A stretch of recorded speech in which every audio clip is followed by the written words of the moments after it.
So, for those of you who are new, and we've got some guests from North America, which is really exciting.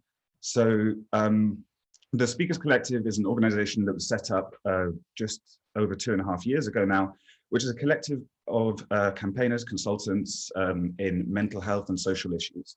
And we've been working over the course of COVID, basically on Zoom, doing panels and talks and things like this. We're all accredited public speakers, and we're all passionate about the things that we talk about. So the format of these meaningful conversations that we have is generally either me or one of the other members will host a panel. And on the panel, we will have one member from the Speakers Collective and one or two, or sometimes even three, outside speakers who have joined to give us their amazing perspective.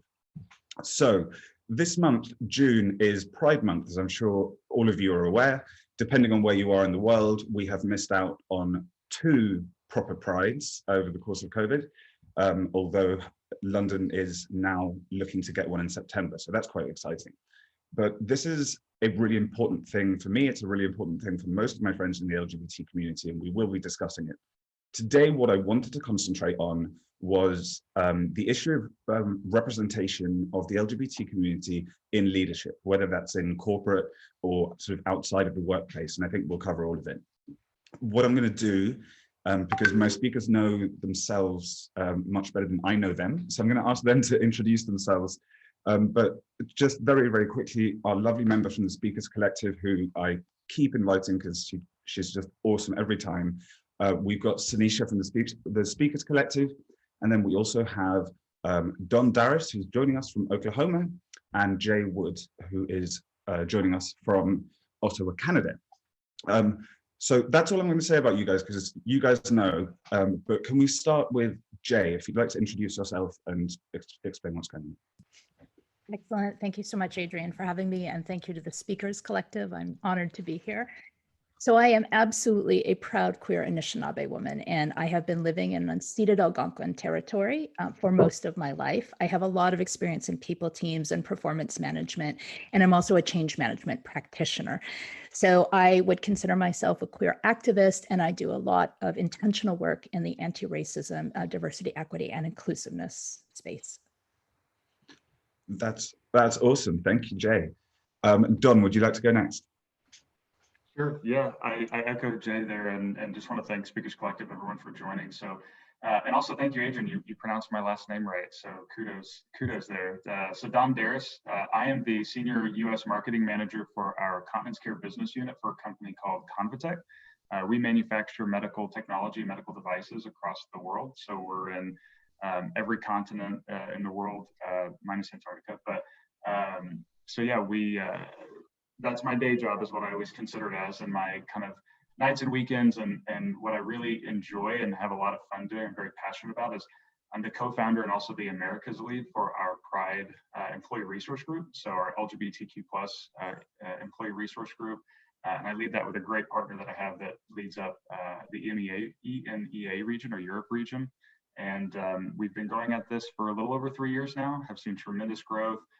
We're really where we've been focused on changing ConvaTec policies, and we've also expanded that from the infrastructure that we had with our Pride ERG into a Black employee network, and also Women at ConvaTec, and hopefully in the near future, many more.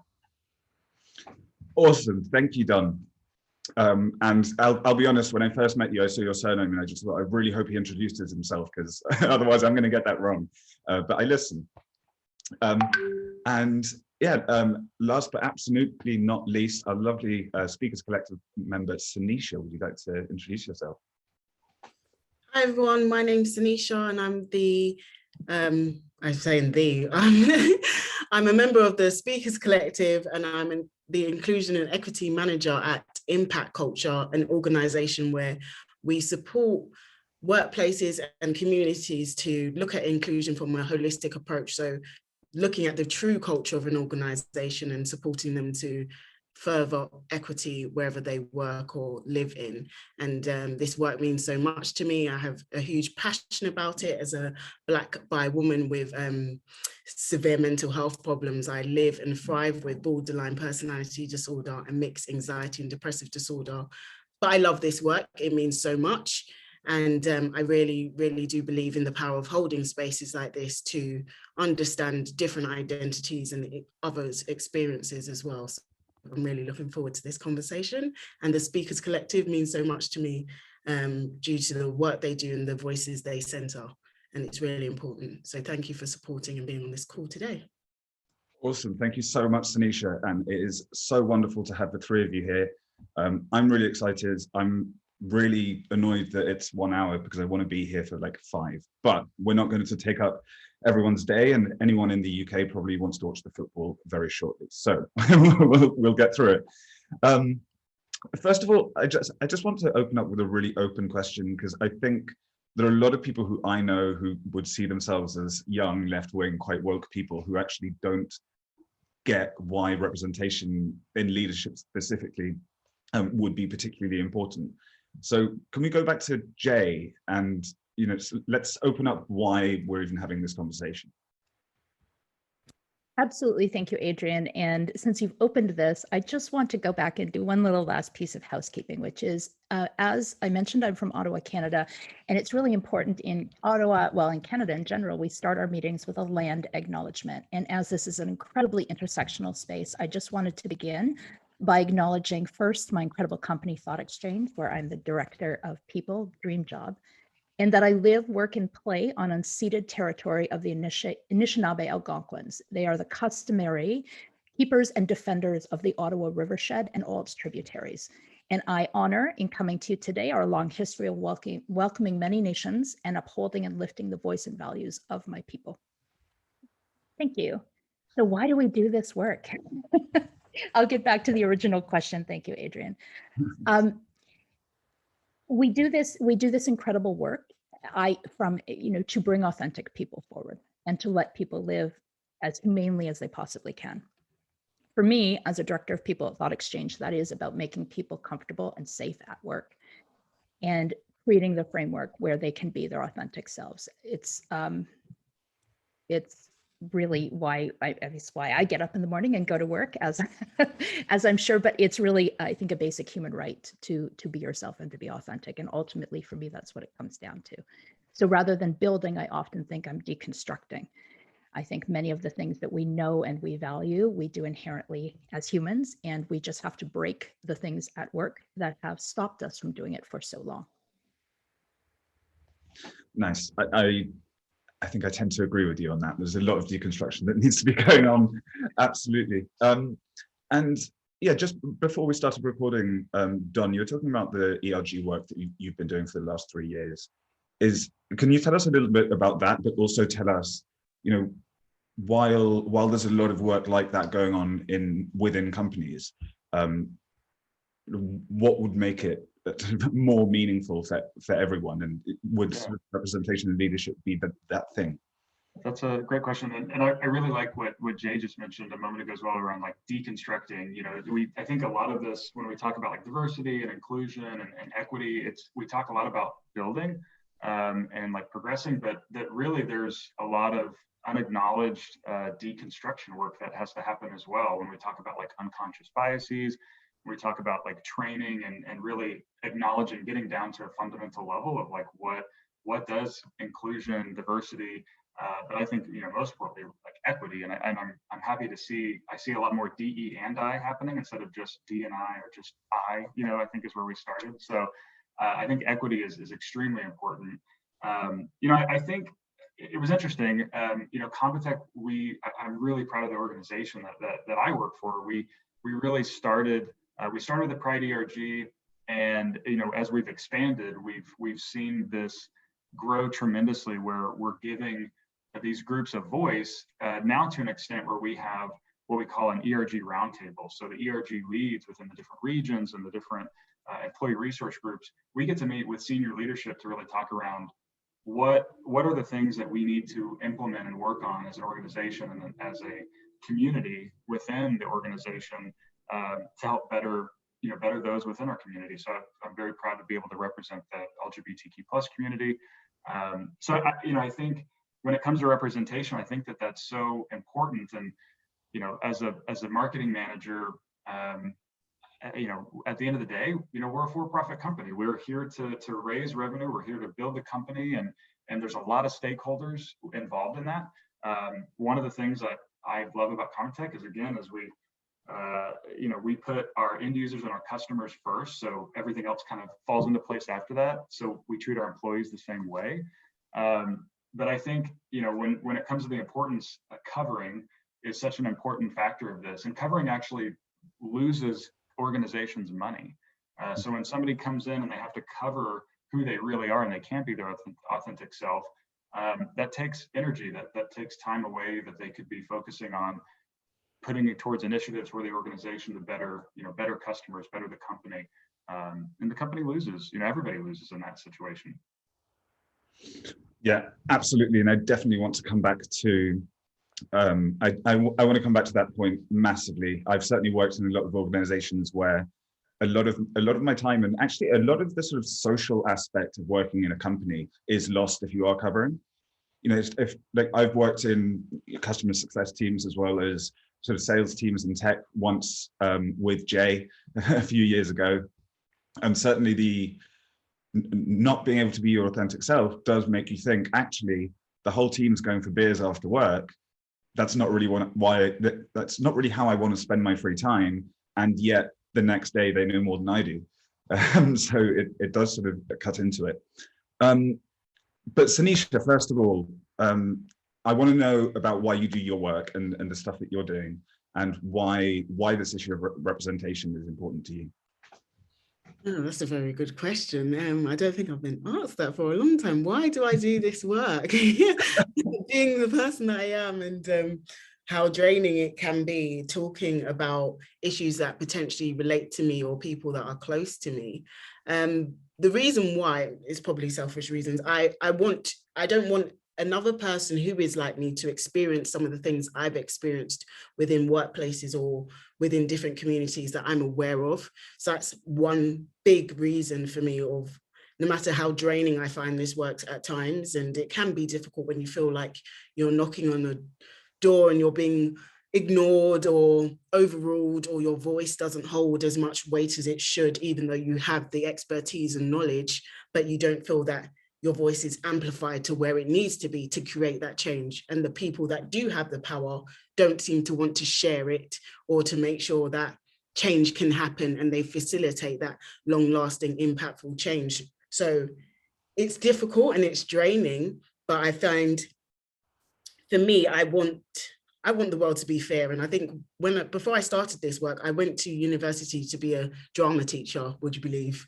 Very dramatic. But I went to university to be able to make sure that all drama students, no matter where they came from, what their background was, what resources, whether they could go to drama school as children or not, they were able to experience a great understanding of theatre. And so I started to work with underprivileged.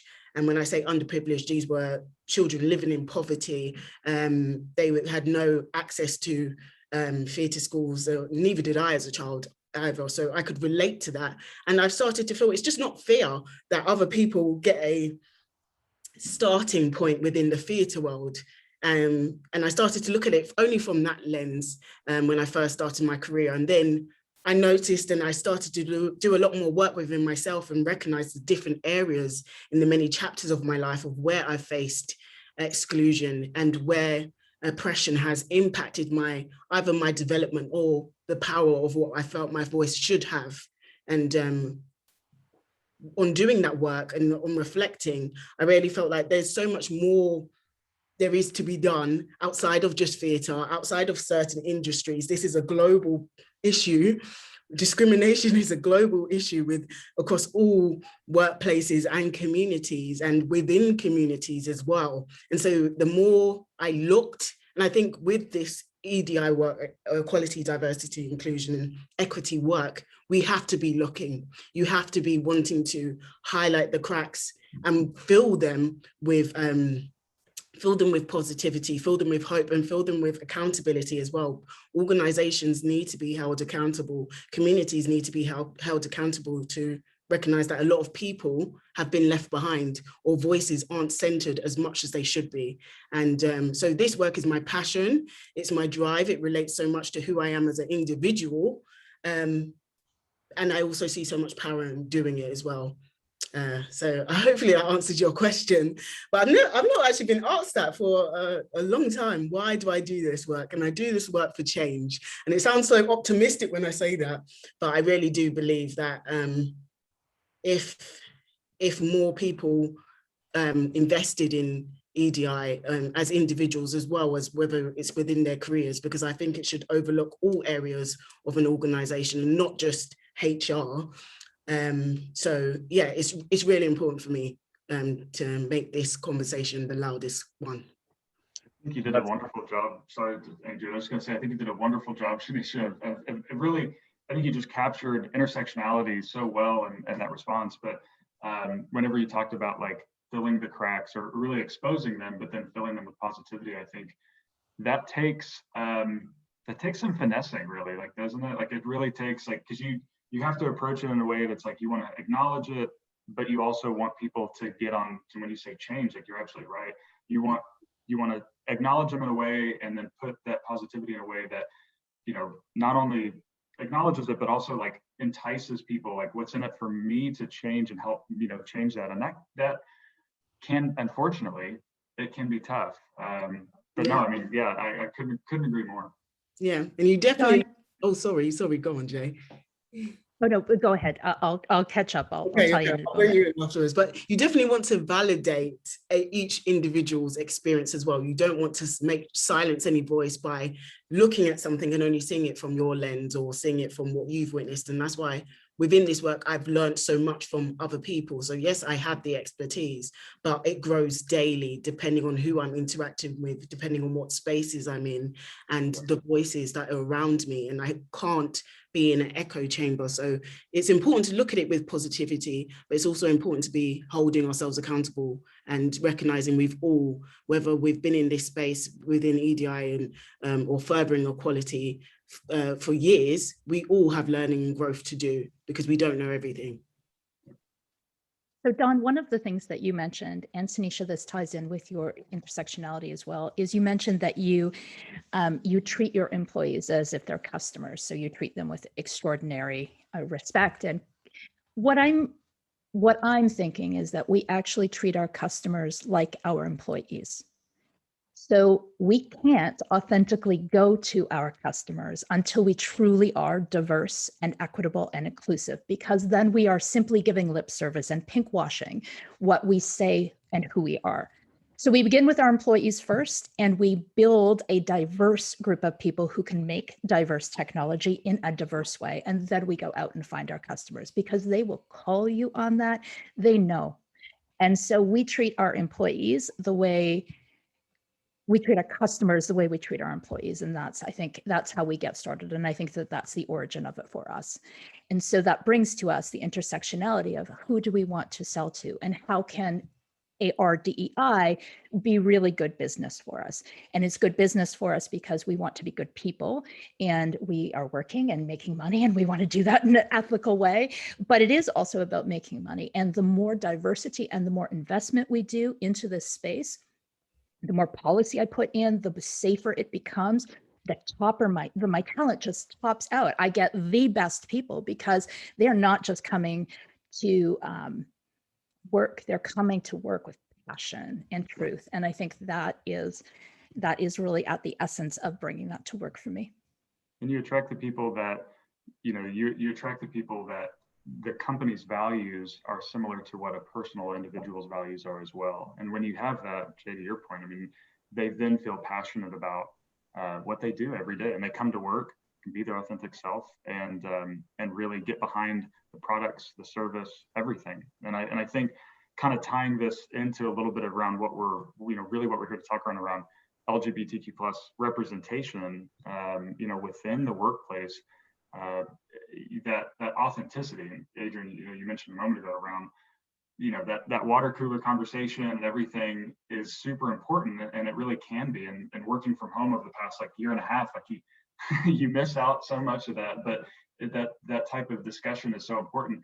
That with, that type of conversation within the LGBTQ plus community is terrifying. It's like, it's scary as hell at times, because you're scared to say, for somebody to say, oh, how many kids do you have? Or for me, I will say as well, I have to acknowledge I have a tremendous amount of privilege as a white gay male, that I remember this very early on. I feel like for me to live my authentic self, I have to come out every day. And so for that to happen, I remember though, whenever I was covering, that the idea of somebody saying, well, what's your wife's name, or anything, even though I was married to a woman for a while, after we got divorced, like, what's your wife's name? When I had my now partner, it's like, what do I say? And and it's tough. And then people, you feel the vibe. People feels that, people feel the unspoken communication pieces that other people are saying. So it can be scary. I think that's really where that authenticity is so important. And Sorry, Jay. I was just going to say, I think it's a really, really important point, because if we go back to what representation looks like in leadership, I've been in some companies where some of the people, like the management above me, were very out queer people, and the questions around the water cooler actually change. If your direct manager happens to be a queer person, the straight white male guy next door won't come to you necessarily and be like, what kind of girls you like? They'll actually ask. They're like, it'll be in their head to ask, do you have a partner? Or be a little bit more sensitive. So having that representation, I think, has always massively helped. And I've definitely talked in a couple of these panel things of when I was younger in my career, as a bisexual man, when I get the sort of, do you have a girlfriend? What kind of girls do you like? It's so easy to cover. And I always thought, I'm so blessed to be bisexual, because it's so easy to cover this. And then what I realized is that it didn't force me to stop covering, and it was actually a hindrance to me rather than anything of any use. I completely interrupted you, Jay. You had a point. Please go ahead. Well, thank you, Adrian. In leadership too, I think that I represent visibly and am very clearly a queer woman in my space, and actually bring that a little bit overboard in order to make that message work throughout the organization. But that's like the first step. And then my second step is making process change. And so how do I protect those conversations around the water cooler? How do I, as a leader, create a space where there's a complete understanding of how to support and ally your queer colleagues when speaking with customers? What does it look like if the customer is unsafe in that conversation? Who works with them?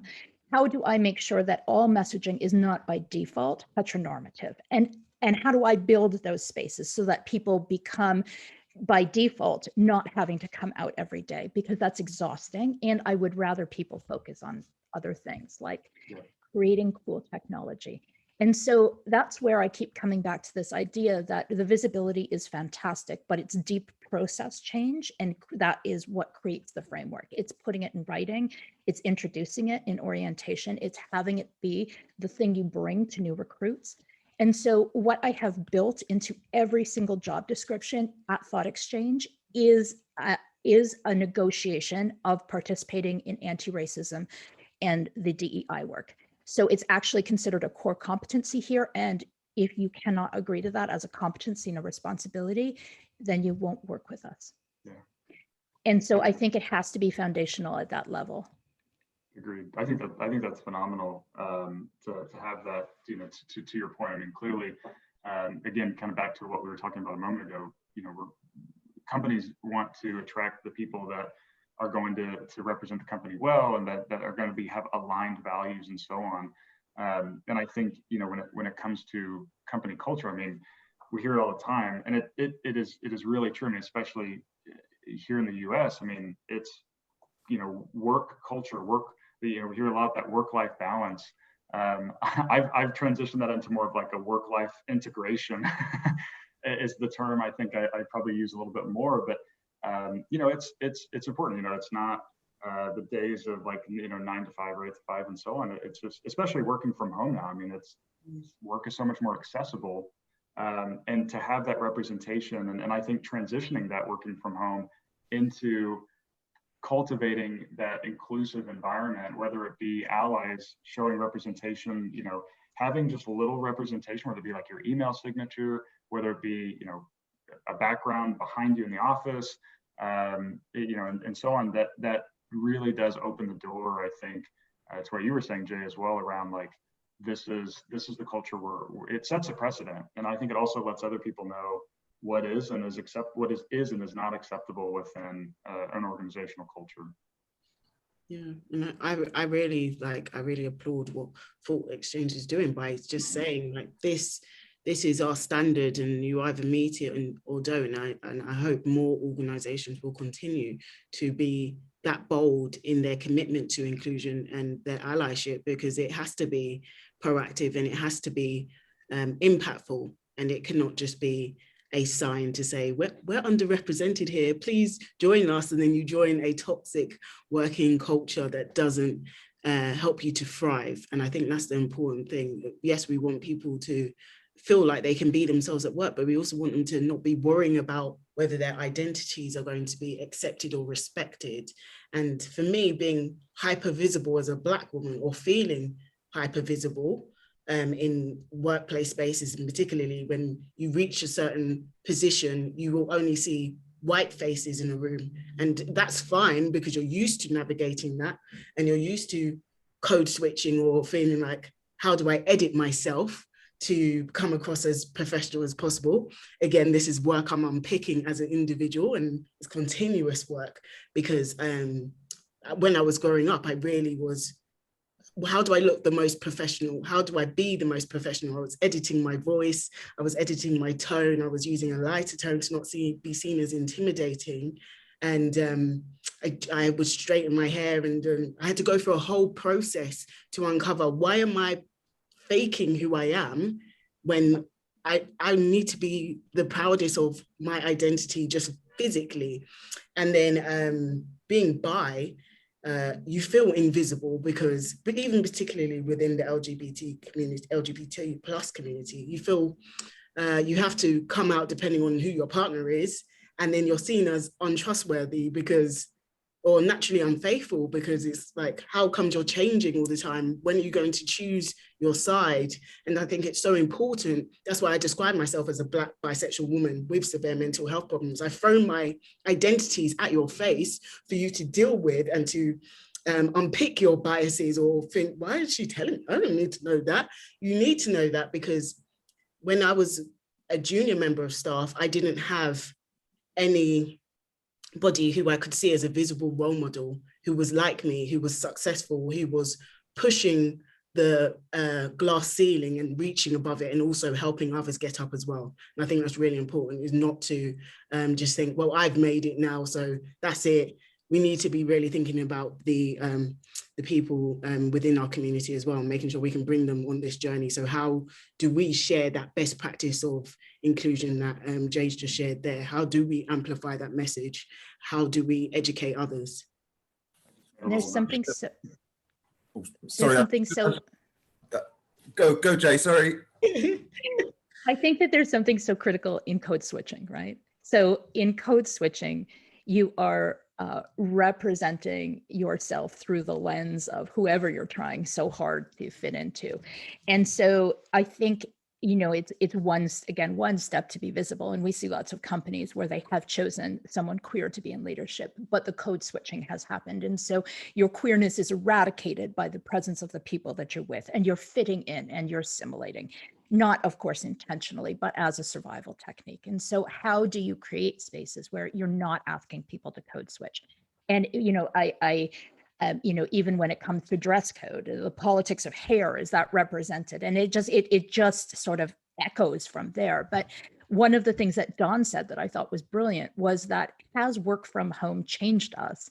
Because we have introduced the private into our public. And so many people got outed, and or their lifestyle or their values became visible to their colleagues. It suddenly became clear how many kids you had and how many cats you had, and the queer presence of your environment. And so I actually think that I hate saying that there's anything positive that comes out of COVID, but I really think it advanced us. It took us and made us represent ourselves. We couldn't code switch anymore coming into the office because it was from our private. And so that may have been painful for others, but I think it was brilliant as a collective. I could agree more. I think and you see it in the smallest things, don't you? Because I mean, over the course of COVID, we've been forced to represent ourselves online even more so than we did before. Like, we thought social media was a big thing before, but now it's like, well, you know what my bedroom looks like, or my kitchen, or whatever, and you represent yourself. And even one of those tiny things is when you set up your LinkedIn profile, it now asks you for pronouns and things like that. And it's just like, it's kind of wonderful, and people are being have kind of been driven into being a lot more open.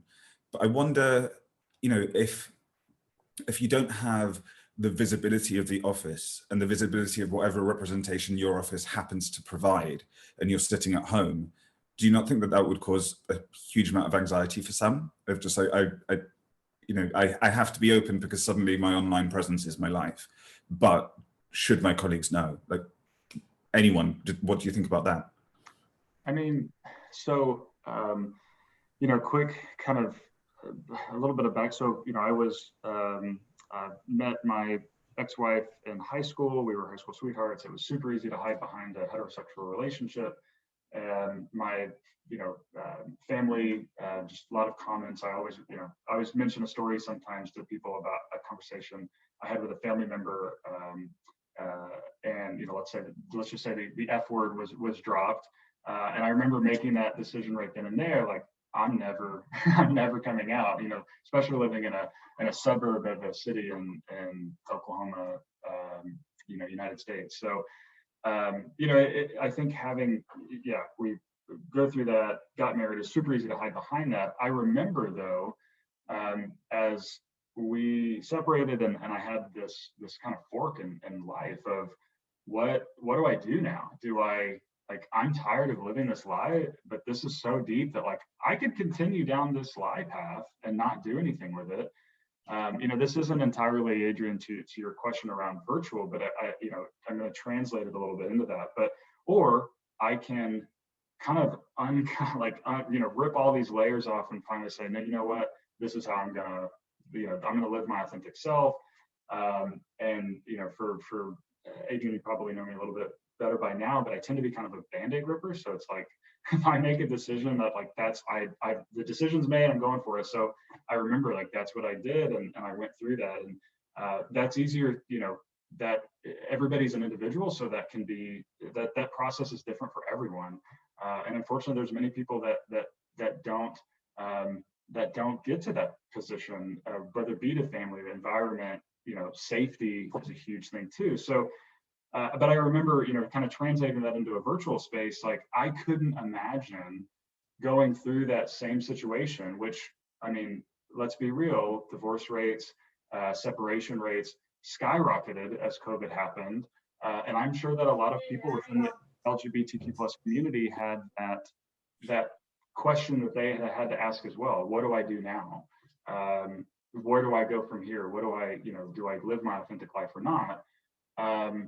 And to your point, and what Jay had mentioned as well, I mean, I think a lot of people probably, their environment ended up kind of speaking for them, and they may not have ended up even realizing. But I think it's also, again, just super important up to that point that companies are, they are manifesting a culture to where the workplace is like the last thing that an employee needs to worry about when it comes to that. I think if there's anything that organizations can do with that, it's employees being able to bring that authentic self. Because if they're worried about that in the workplace, for sure that they are amplified, infinite fold, depending on the person, to have that same discussion and that same discovery with their family or friends, significant others, and et cetera. So. Yeah, and thank you for sharing that, Don. And I think I can really relate to that in a way, because for me, when I came out, and there is such a big thing on coming out within our community and being visible and you know, waving the flag, etc., etc. And for some people that's impossible, because you potentially risk losing your family or even dramatically but realistically your life and your livelihood. And so I think there was such a big thing on where I was working. It was such an inclusive organization of LGBT plus identities that I felt this is where I can come out, but I wasn't out at home and I wasn't celebrating myself outside of any space in work. So sometimes work can be your safe space in that way, and it can help you to find your confidence in yourself to come out or to start accepting yourself. And I think we talk so much about coming out to others, but there's so much about coming out within yourself and accepting yourself. And so yes, inviting people into your virtual home space is a bit of revealing, but if you're like me, you face your camera to the back, nobody can see nothing about my business. Maybe it's the Jamaican in me, but I just, you know, I'm not inviting my work people into my home. I'm sorry, there's a big gap for me, but it's just, that's just the way I am.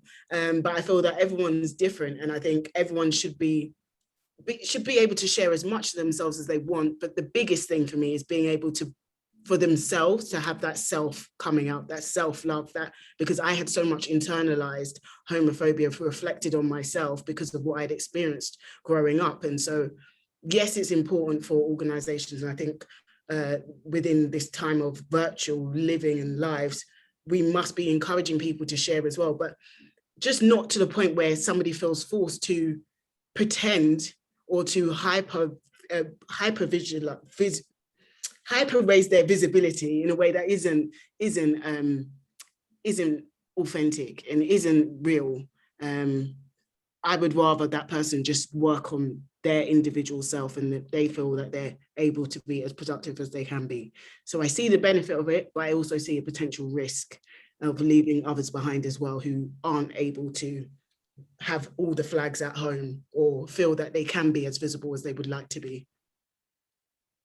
That's fascinating. I actually find that within my leadership, and I'd like to acknowledge my privilege, I'm a white appearing BIPOC person, and I come from a community where two gendered people have been around since time immemorial. So our capacity for gender and for different is a little, I think, more tolerant.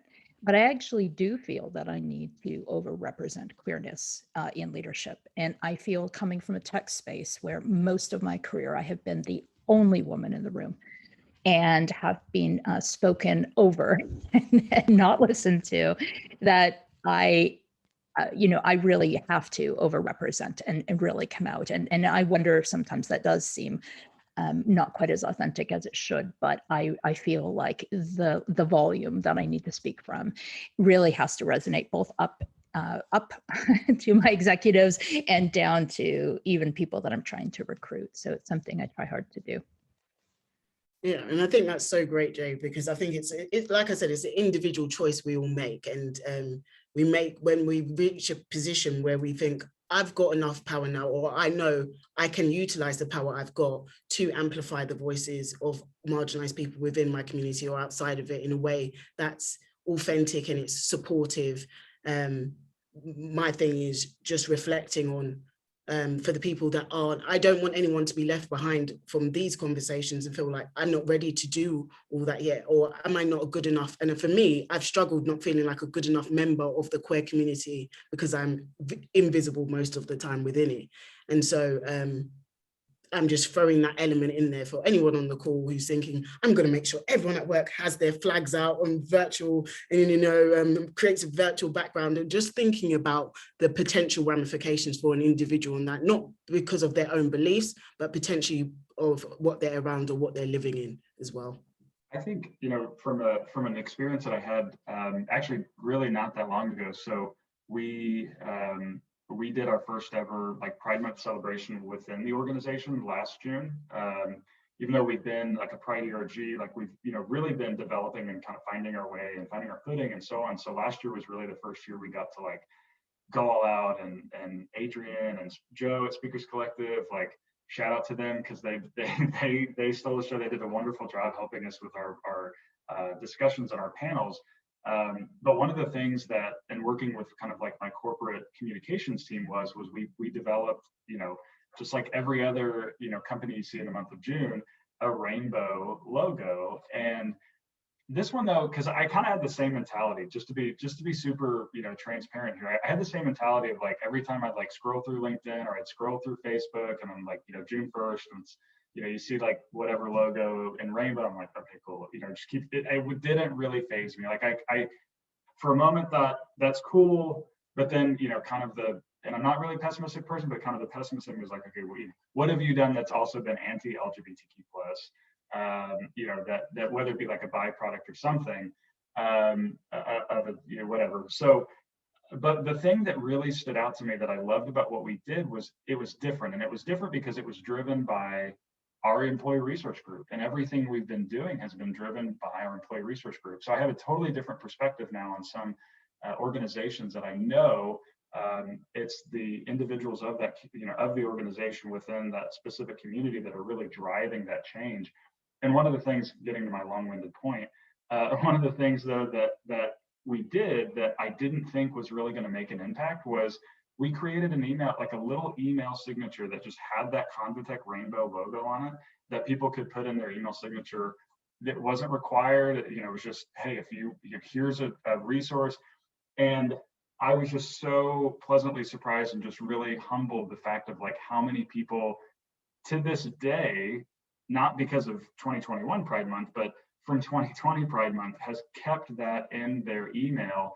That is really, again, just an example of like what ConvaTec culture is, and like what type of again, like what is okay and what is not okay, and how we're going to treat our employees and what kind of environment that we foster. Just based off of like a little kind of email signature, and I think that it differs based off each, of course, each company and each organization, but I think it's really up to senior leaders. It's up to collaborating with those diversity groups, affinity groups. I know is another term used a lot in employee resource groups, to really figure out a way how can we do that? How, what steps can we at least make to get to that effort? And Sanisha, I know this is both Jay and Sanisha. I know that this is something I'm sure that a lot of people are consulting with you all on a daily basis, or that you're trying to point out each day as well. So I think just taking a step. That's something I always challenge everyone I talk to around employee resource groups is find a sponsor, senior sponsor, and help them start getting you in front of the right people to start taking those those steps there. We actually, Don, didn't come to employee resource groups until recently. Really? So we philosophized that we would do this in reverse, which was we would create and build a workforce that had enough diversity and welcome with policy and safety before we built our ERGs. So what we were thinking of, and this is something that also applies to the trans community, is we don't want to do this work on the back of someone's labor and have their experience be exploited. And so what we did was we built the workforce, and then we put in the policy, and now we're finally launching our ERGs because we didn't want the ERGs to do the work that we should have done in order to, if that makes sense, in order to get them there. Yeah. So it's so funny because in many ways, I think we're really progressive and we've been so intentional and conscientious about this. And then people look and they're like, where are your ERGs? And we're just getting them. Yeah. And so the very first one we launched was the LGBTQ IA++, two-spirited ERG. And that for us was because we are using queerness as our intersection. So it touches in on so many other aspects that we're sort of building the framework and putting in and having that team represent what an ERG could look like, because it also touches in for us on environmentalism and family and policy and all sorts of things. So that's where we are, but it took us a long time to get there. Yeah, you mentioned something just a moment ago, Jay, that I didn't realize what the Pride ERG would be a resource for, which was family, like parents. I don't have kiddos, yet at least. But I always joke that with my partner and I, we have the privilege to pick when we want to have kids. So we, but I remember parents within the organization coming to me at one point and asking like, hey, you know, my child is going through this and this is what they've said to me, and I don't really know what to do. Like, and I remember the first time, like, I'm like the least qualified person for you to ask me this. But you know, yeah, I'll give you my like personal perspective. So to your point around like the LGBTQ plus community, like being just kind of having you know, arms in each, you know, community's group, and that's so true. In Canada, for the first time in 2015, we allowed for 3 people to be on a child's birth certificate.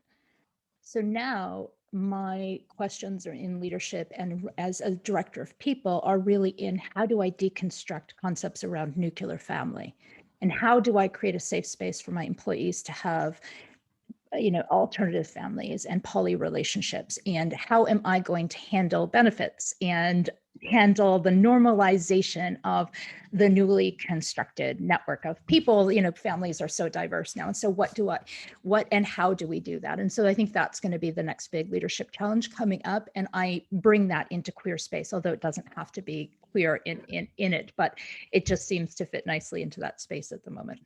And it's really interesting as well, because the word like family term can also be like a dog whistle for the LGBTQ plus community.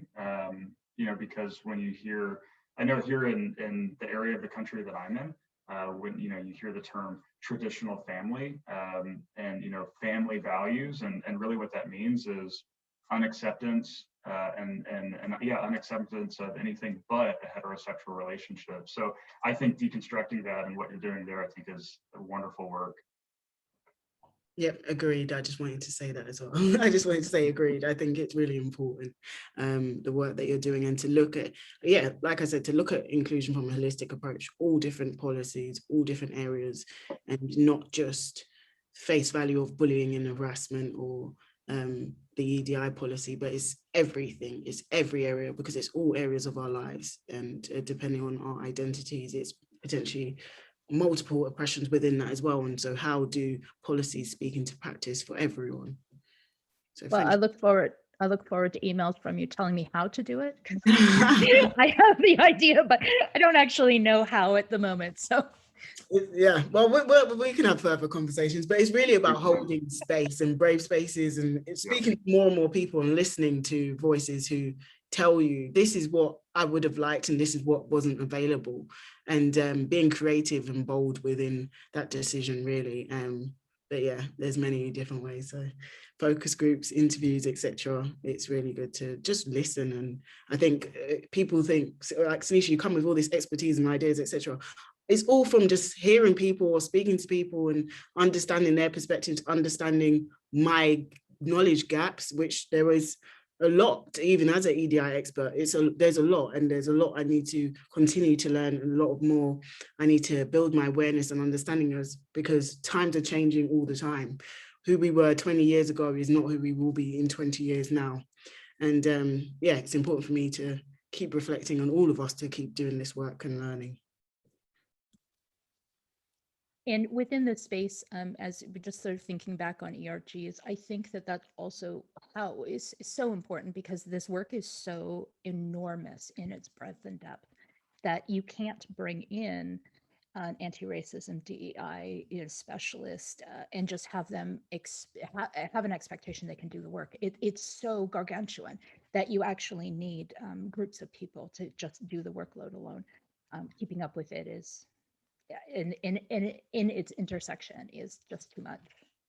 And it's ever evolving as well. I mean, you know, the one thing I've really loved about learning more and more and hearing voices to what you were saying, Sanisha, as well, is I get to learn so much. I mean, I get so much more perspective. I mean, I learned something from you today, Jay, around how you all are addressing and doing land acknowledgement in Canada.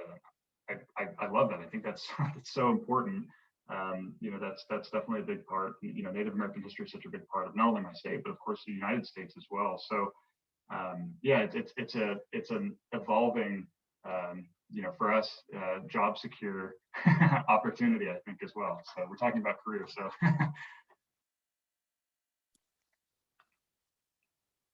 oh, Oh, you're on mute, Adrian.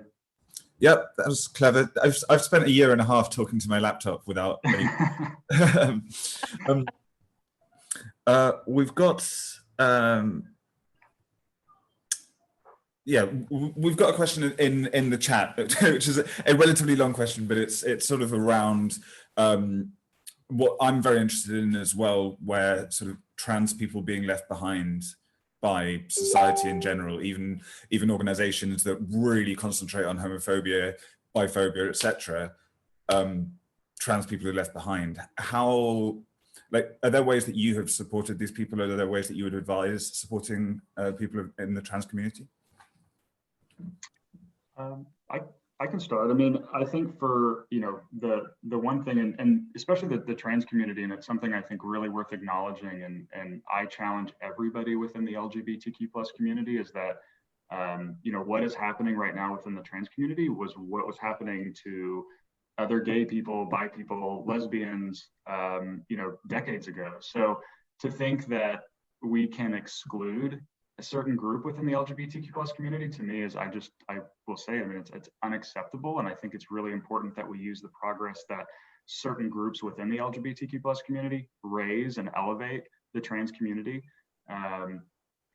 Now that we have made progress, I think it's important that we continue to do that for the entire LGBTQ plus community. So I say that personally, you know, I think the biggest part is you know, kind of what Sanisha was saying.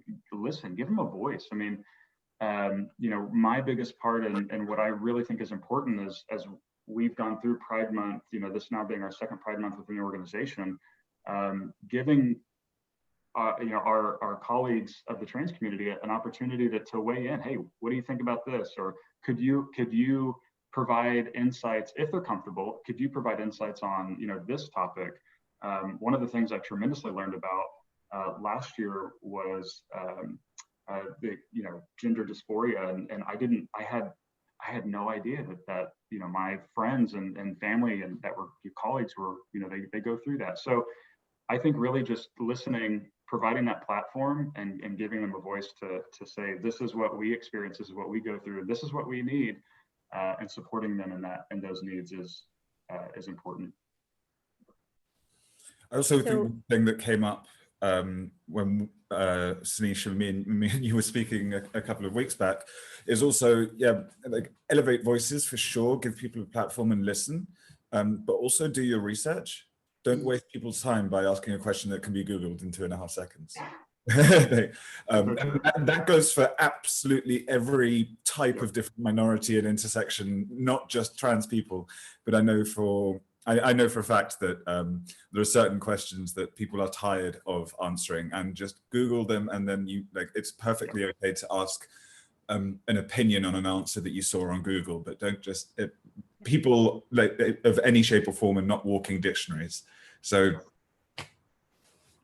I think that I'm utterly responsible for creating a safe space. So my job to show up at work is to make a safe space. And for me, that means that I take my corporate money and I am audited by trans communities to make sure that my work is safe, because I can't see if I don't have the right lens. It's not my lived experience. And so I can't judge that. I need to bring in experts.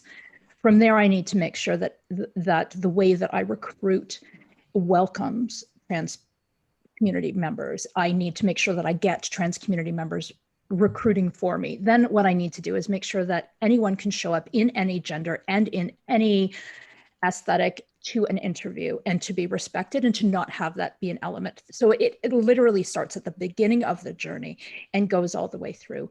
I train my leaders, and again, this for us is ongoing work, so our program's not finished, but I train my leaders on how to, you know, what this means. And some of them are at the really beginning of the journey, like they just don't know anything, all the way to how to support and coach a member of the trans community. And do we have the policy if someone in our internal an internal employee wants to transition? How are we going to handle that? What are we supporting? What benefits do we have in place? So I think you make the safe space, and then you invite people into it, and then people will recruit for you, and then word of mouth when you are the best place they've ever worked. That makes absolute sense. And to be absolutely honest, to both Jay and Don, I just want to work in your organizations. It's like you're doing a recruitment. If there are openings in London for either of you, I will be interviewing tomorrow. I promise you that. But I'm still laughing that they hired me into HR, Adrian. I mean, come on, like I'm the loudest. Really, I'm like anti-HR, but you know, here we are. That's how we get forward thinking HR, the anti-HR. You don't go along with what was the status quo. We are progressing to something new, or we are changing, we're dismantling the idea of HR to something that works for the people, which is amazing. Absolutely. should we start emailing everyone we know in HR with just hashtag be like Jay? I agree. All right, we're coming up to our limit, and people want their dinner and they want to be able to have some food if you're in the UK before the football starts, which is very, very soon. I support Spain, so I don't care, but other people will. So I'd like to thank Don, Jay, and Sanisha so much. This has been an amazing session. As someone who hosts a lot of these panels, I barely needed to speak. You all riffing off each other amazingly. You were also going in exactly the direction I wanted you to. So this is absolutely one of my favorite panels I've ever done. And Jay and Don, unfortunately, you've done what Sanisha did. You've proved how good you were, and now I'm going to be emailing you all the time. So, you know, sometimes you need to hold back a little bit. Thank you to everyone who watched live. Thank you to anyone who's watching this as a recording. Hopefully, if you're watching it as a recording, it is after all the COVID stuff has ended. So happy days. And it just comes to me for like a happy Pride Month, but remember that there are 12 Pride Months, not just one. So happy Pride Year. And I'm going to stop recording now. If the panelists could please stay on the line for a couple of minutes and everyone else can go and have some food. Thank you very much. Thank you.